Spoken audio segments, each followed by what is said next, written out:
My beloved viewers, you are welcome once again to this platform. We are now on Mysteries Part 8, dealing with Universal Law of Potentization, number 6. Like I already said, I'll keep on saying it until we get to the core of this exposition, in any part it falls into, which is the Universal Law of Potentization itself. But as I said before, then we are explaining some other universal laws to show the workings of the universal laws. And we commit this exposition into the hand of the Almighty Father.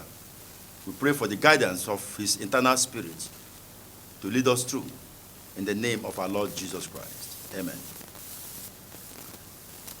Universal Law of Potentization, number 6, under the Mysteries Part 8, is what we are here to discuss now.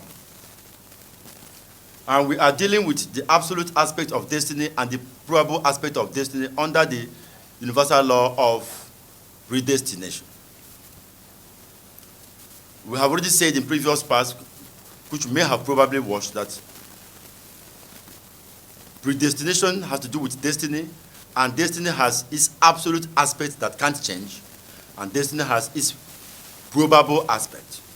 The probable aspect of destiny works within the ambit of the universal law of the probable systems. And in such terms, it represents the sea of life, wherein dwells the sons and daughters of men on the physical realms of earth. Let us read, because when we talk about, I want to talk small about the absolute aspect of destiny. The absolute aspect of destiny represents what can't change. These things are determined in advance. Predetermined in advance. And they are determined in the region we know as the in-between life. If a soul is coming, if a soul is coming from here to the earth, then somewhere along the line in between, we call it in-between life. Destinies are acquired there. Absolute aspect and probable aspect. And when a soul has descended into the in-between life, consequent upon physical appearance through birth in the world of man. That is physical birth. In that in-between life, it is possible to see some aspects of both the probable and the aspect, especially the absolute aspect of the destiny of the soul coming. The probabilities may also be seen, certain specific aspects of the probability. This can be seen through vision, through revelation, through trance, even in dream experiences. Like sometimes a pregnant woman, somebody may be pregnant and he sees the child coming, may come and communicate. Pregnant women, they know what I'm saying, some of them. They interact in so many ways. Some also don't interact anyway. Now, let us read the book of Romans, chapter 9, verse 10 to 13, to show evidence of absolute destiny inherited in the in-between life, that is before physical birth, or before birth in physical terms, in earthly terms. Romans, chapter 9, verse 10 to 13 says, and not only this, but when Rebekah also had conceived by one, even by our father Isaac, for the children being not yet born, neither having done any good or evil, that the purpose of God according to election, which is predetermination, which is destiny, according to election might stand, not of works, but of him that calleth. It was said unto her, the elder shall serve the younger. As it is written, Jacob have I loved, but Esau have I hated. Now, this played out in the in-between life, or rather, this was acquired in the in-between life, and played out on the physical realms of earth. You see?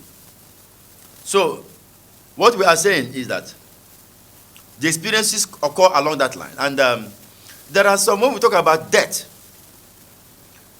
somebody can come to this world now and is programmed. The date aspect of his destiny can come on the absolute aspect. You know that when that day and time comes, nothing can change it. No matter the effort he makes, it must occur. Some are also programmed on the probable aspect, meaning that if this happens, it will bring this death. If this person travels to this place, it will lead to death. If he fails to travel, it will not. So a lot of things happen along that line. A lot of interchange occur between the probable aspect of destiny and the absolute aspect of destiny. But one thing that is important to note here is that when a destiny is fixed on the absolute aspect, it can't change. Like in the case of where we have read in the Bible, we said the children, Esau and Jacob, before they were born, having not even done any good or evil, it was even already said that Esau have I hated and Jacob have I loved. And that the elder shall serve the younger. You see, that was their destiny. That is absolute. Came up on the platform of the absolute destiny. And when they came on the physical realm, other factors brought it about. You know, you read the Bible, you see all the factors and elements that brought about the workings of that absolute destiny. So things like that occur. And things like that are occurring. And things like that will continue to occur. Now, when we talk about death, as I have earlier said, some death experience are fixed within the absolute aspect of destiny. And when you go into the higher aspect of this, you may bamboozle somebody to know that the individuals involved even took part in the writing of such scripts. It's just like a play. You write a script, then you go out to play. Can be very great in playing your role, and more than other, but the same role, the same script serve as the basis of the play that will be acted out. Now,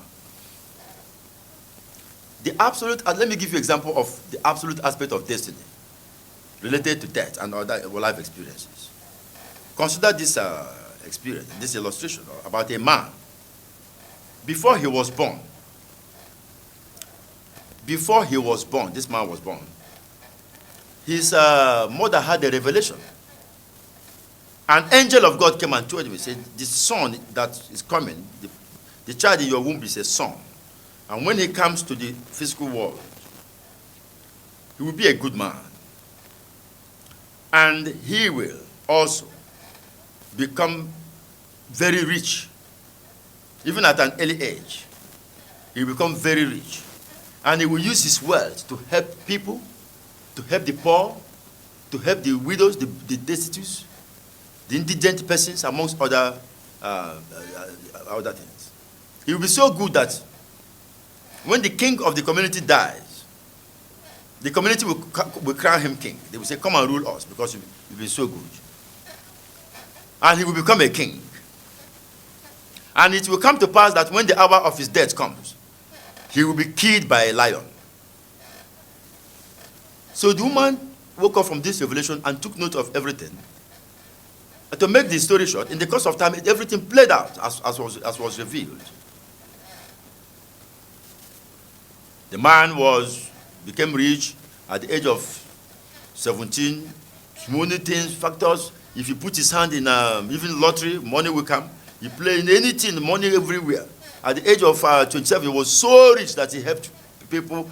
So many people benefited from him.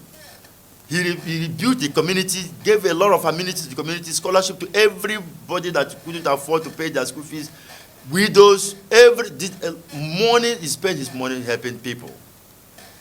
The mother knew that this was a fulfillment of the destiny of this child. And it came to pass that the king died, as was revealed to the mother. And after the burial of the king, the community gathered. They said, "You are going to be our king." And eventually, at last, the man became the king of the community.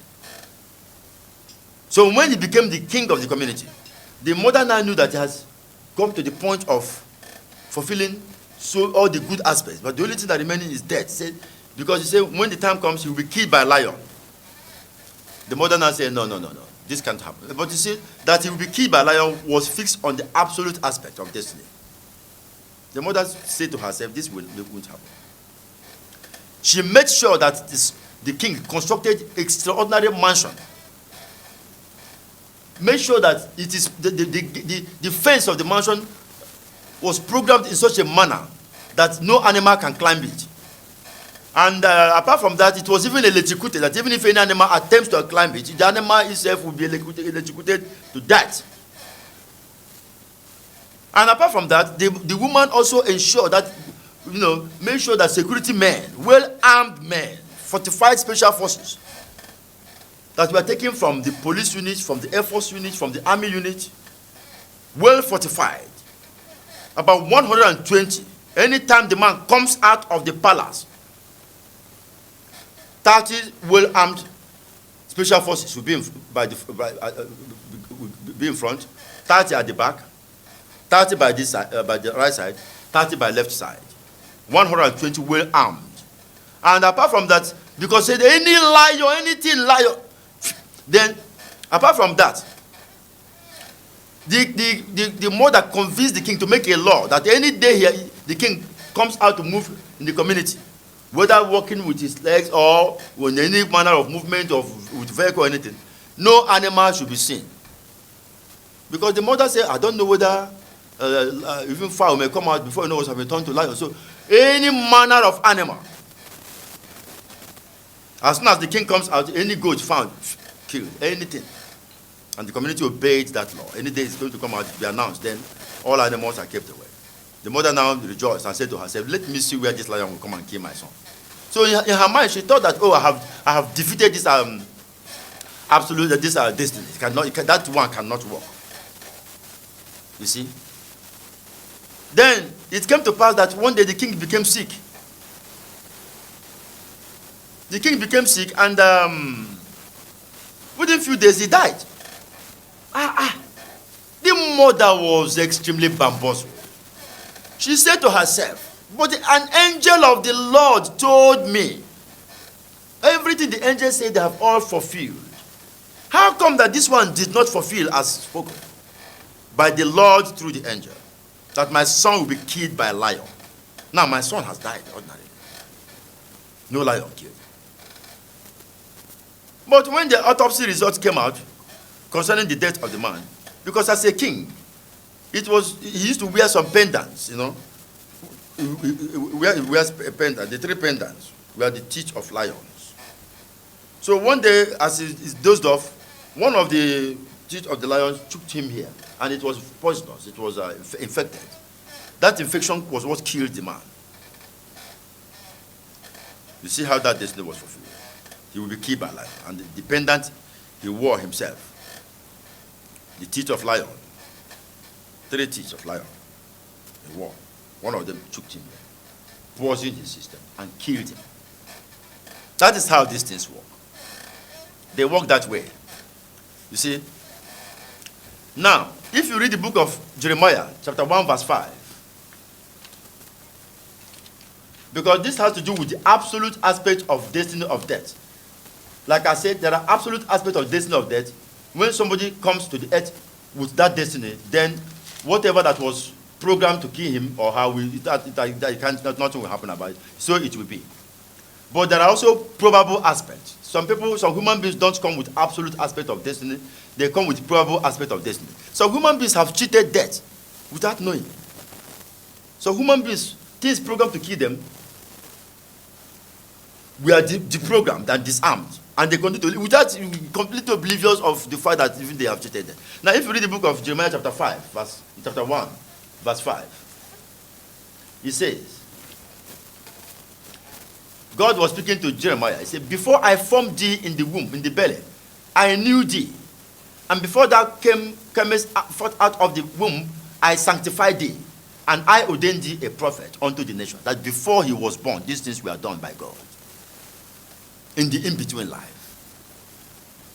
You see, unfortunately, some religions, including my religion, the Christian religion, do not know much about what we call pre-existence. In short, even pre-existence is completely abolished in the official doctrine of Christianity. In the year about 550, between 553 to 554 AD, the ancient Pope, Justinian, abolished the doctrine of pre-existence. That's what we call sacred surgery, but let's not go into that. In those days, I'm sure if you are a good student of the history of the church, you will know some of these things. But at that time, the Pope considered that pre-existence will run contrary to the concept or the doctrine of internal fixation. So, because when pre-existence comes into play, it will abolish certain aspects of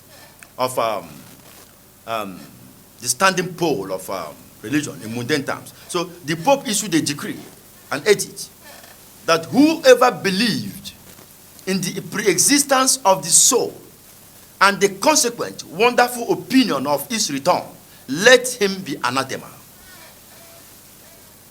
By this edict of Pope Justin in the year 553 to 554 AD influenced the doctrine of Christianity not to accept the system of pre-existence. But fortunately, the entire doctrine was not completely wiped away from the sacred writings of the Holy Scriptures. Because what God said here, he told Jeremiah, he said, before I formed you in the belly, that is, before his conception in the womb, I knew thee. And before that camest forth out of the womb, I sanctified thee, and I ordained thee as a prophet unto the nations. That is pre-existence, clearly. Before you were born, I did this. And I was discussing this with a particular bishop, servant of God, is the founder of a church here in Nigeria. And so when we discussed this, I told him, I said, okay, if you said pre-existence it's not part of the Holy Scriptures, then what was Jeremiah? Because God said, before you were born, I knew you. He said Jeremiah was like nothing that was known to God. I said, no. That logic is completely flawed because nothing doesn't exist in reality. Let me tell you, nothing does not exist. There is nothing like nothing, and there can't be nothing because every nothing is something. When you say nothing, then you are referring to something. Every nothing is something. So in such terms, Jeremiah was something that was known to God, even if you are looking at it from that logical perspective. Then there was something known to God before he was born on earth. You see?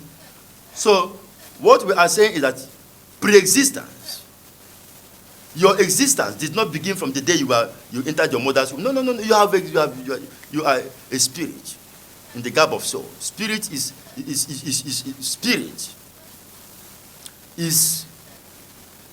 a unit in the universal spirit. The spirit that becomes man is a unit in the universal spirit of the Almighty. Then that spirit in the universal spirit of the Almighty, which is your core identity, your ultimate core identity, is now individualized, or rather concentrated into what we call soul. So soul is the concentrated unit of the spirit. Soul is the concentrated unit of the spirit. It's just like if you fetch water, from water from the ocean. Now let us say fetch a bucket of water from the ocean. That water from the ocean is part of the ocean, but you have fetched it out. It becomes a unit. It's a unit of the water in the ocean. Then you decide again to refrigerate it and turn it into ice block. That is the nature of soul. The spirit, when you hear spirit, your spirit, my spirit, your spirit, is part of God. That spirit has no beginning and has no end because it's part and parcel of the primordial species of the one eternal Almighty. But that spirit is concentrated into soul unit and become individualized. And the soul, in such terms, sends portions of itself into multidinal systems. And in such terms, now you are the latest portion of your soul in the universal existence. But we're not going to those kind of mysteries now, and all those kind of realities. But let it be known that some death, departure from the physical realms of earth, which we know as death, some of them can occur in the absolute aspect, some can occur in the probable aspect. The man we gave his illustration about now, his death occurred in the absolute aspect. All attempt to change it, couldn't change. But some death can also occur in the probable aspect. That is, some people come into this world and their death is fixed on the probable aspect. So that if some people can come say, okay, like now, somebody may be traveling. For instance, let's say you are traveling from Lagos to Abuja, and that journey itself is the journey of your death. And as soon as you get to the motor park or to the airport, if you have people are praying or certain things around you, there are things around you fighting against that. Maybe your life, you know, you have come to a platform and you have so many other things you want to do, and they will be beneficial to humanity in certain ways. Or your wife is praying, is someone that is praying, or you have children, or yourself. You know, some of those factors can interact with that debt that will occur from between in that your journey to Abuja, and that factor can now interchange and bring another probability, because that your debt is fixed upon the platform of probability. So another probability can counter it under certain intensity of divine energy. And in such times, when it is countered, you may go on the way to the airport. You may be arrested by the police on the way. Because, for instance, let's give an example. That day, let's say the plane will crash and you will die, and you don't know. Or let's say if it's a vehicle, accident will occur. And even the accident will only occur because you are inside the vehicle, because it is your death. Without yourself, there will be no plane crash, or the accident will not occur. So now, when the divine power is in motion to alter that, based on certain intercession, for instance, that probability can change. But in changing it, other factors may play out, which you may not even know. You may even attribute it to something else. Because when you get to on your way to the airport, or on your way to the motor park, or on your way driving your private vehicle, you can be arrested on the way. You can even be arrested for misidentity or for what you don't know anything about. From there, you are taken, from before you get to that point of your death, you are even taken to the police station, locked up. And as soon as that experience, the matter, before you know what's happening for maybe a day or two, you are sorting out this issue, and you may be a complete innocent person in the whole thing. And at the end, you are asked to go. Because that day and that time that probable death was fixed, you have treated it. You continue your life until other factors will play out again to lead to your death. Maybe other factors will play out. It may be your interaction. Maybe it's okay. The day when you go and interact with so and so woman who is a dry leaf, you will activate death in 90 days. That can bring another death, because all those things now come under probability. You see?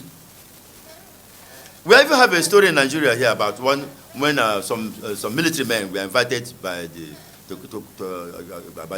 then president Babangida in Nigeria, and in Lagos. So they were prepared. The time was given. All the military men invited. Some officers come to the airport so time. The plane will be taking you from Lagos to Abuja.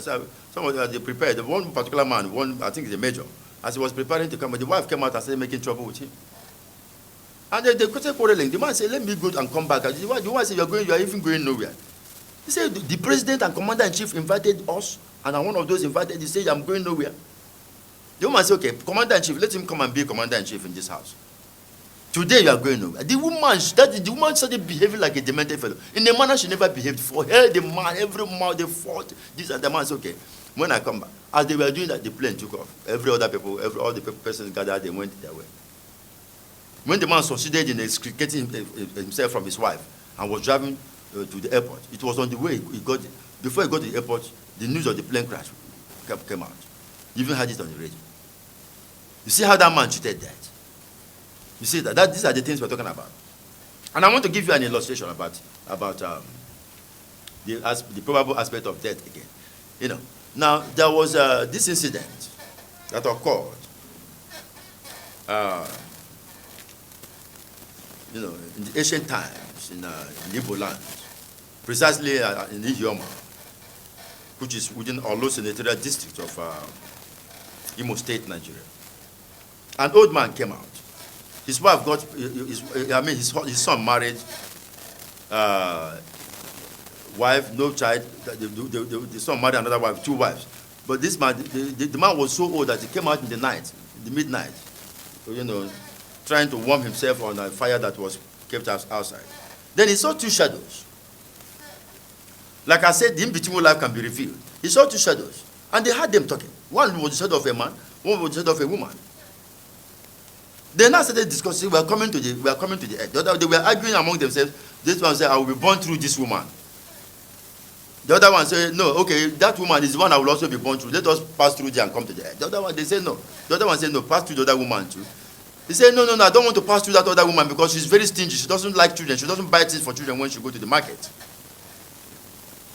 Then in the course of time, they say, okay, the other one's okay, don't worry. Pass through her, let her still have a child, and let me pass through the other woman. And the other woman is benevolent. She has a free hand. Whatever she buys, whenever she goes to market, I'll eat it with it. The old man was watching all these things. And they discussed and finished the discussion. They now agreed that, okay, you pass through here, you pass through here. That kind of experience, is what we refer to as in-between life. That kind of experience, that kind of trance experience, because at a certain stage of old age, the eyes can be opened along that line. If even without, you don't need to be old as a human being. You have to eat too much. You have to put yourself in a position where you can see things. Even children, they see. Cats and dogs, they see so many things that are the human being. It's our carnality and the flesh that dominate us and blind our eyes, that make us not to see beyond the physical. Anyway, the two shadows they discussed. The one asked the other, say, how are you going to how are you going to live when it is the time come for you to depart? How are you going to depart? The first one, which was a girl, said, well, I will depart because at the age of 5, I would like to go back. I just want to come to the earth and look at the earth. Things like that happen. Somebody can come to the earth and live for 3 hours. There are factors, those things, and may fulfill a destiny which you will not know that is. The destiny may even be that is programmed to come to the earth so that the physical eye that he has as a child will be used to see a particular thing. And there are a whole lot of mysteries along this line. Let's not go into all those things. You see. Then, he said at the age of 5, during a particular festival, my mother will be dancing with others. My mother will, because that family is like a wealthy family. So they will decorate my mother as they're decorating her to come to come out and dance. I'll be playing in the mud. And when she's about to come out, I will go and grip her and call her my mother. You know how she behaves. She used to be angry. So she will push me away. That pushing me away, that is my death. A few days later, I will die. Then I asked the other man, the girl asked the other one, how are you going to leave the earth too? He said, no, I will live the way I'm going to live. I would like to build a house. I would like to build a house. When I finish building the house, during the time of roofing the house, thatch roof, when the day of the roofing, when they pack the heap of the thatch roof somewhere, as they are roofing, the last part of it, there will be a big python, a big cobra there. The cobra will bite me, and that is how I will live. They agreed on that, and they were born physically. Human beings. There are a lot of things, a whole lot of mysteries. These mysteries they are outside the purview of organized religions. Yet they are part of the reality of being of our lives here in this world. Whether or not you deny it, whether or not you quote anywhere to say that the reality remains real. As you are even listening to me now, you have your own destiny, absolute aspect of your destiny, and you have your own probable aspect of your destiny. It is left for you to find these things out. Now, dear viewers, these things were programmed that way, and it came to pass that when the time came, the old man now called his son and told him all these things. They kept it as family secret. The son and the 2 wives, they knew these things in advance, and said they lived with the children, they behaved well. When that day came, at the age of 5, the woman was being decorated. They were trying to decorate her to come and dance. The child was playing on the mud. Then the child now came and gripped her. Instead of pushing her away, he said, "My child, come. I love you so much." Started petting her, loving her. By that activity, she destroyed that probable destiny, because that was not an absolute destiny. You see, because inside it lies many probabilities. Having pronounced it, as if it occurs, then I go. If it doesn't occur, then other factors will play out. Now, the other boy too, when he was building the house, when he reached the time to roof the house, the day of roofing that house, the old man arranged that power in that community and told his son to be led by another elder and 2 other youths. And he spoke to this elder, make sure that they go there. And by the tradition, the way of the working, you don't disobey your father. And such things you obey. Even the boy didn't like it, but there are parameters. He said, do as I have said. So he has no option than to go. See, when a human being is born in this world, the physical aspect will forget all these things. And as soon as the boy left with the elder assigned to him and 2 other youths to accompany him, the father now told other youths gathered, they said, look, remove this touch from the revelation given by my own father, from what he saw before he died concerning this boy. There will be a python, a cobra here today, under this room. So all of them gathered, they were removing the one, but well fortified with so many things to kill. As before, true, by the time they got to the last portion of that, listen, they now saw the cobra there, and they killed the cobra. So when they killed the cobra, and the other one treated death by his mother embracing her, these people lived. In the history of human in Igbo land, it is said that they lived for so many years. They treated death so many. So what we are saying is that before they now finally gave up, died through that.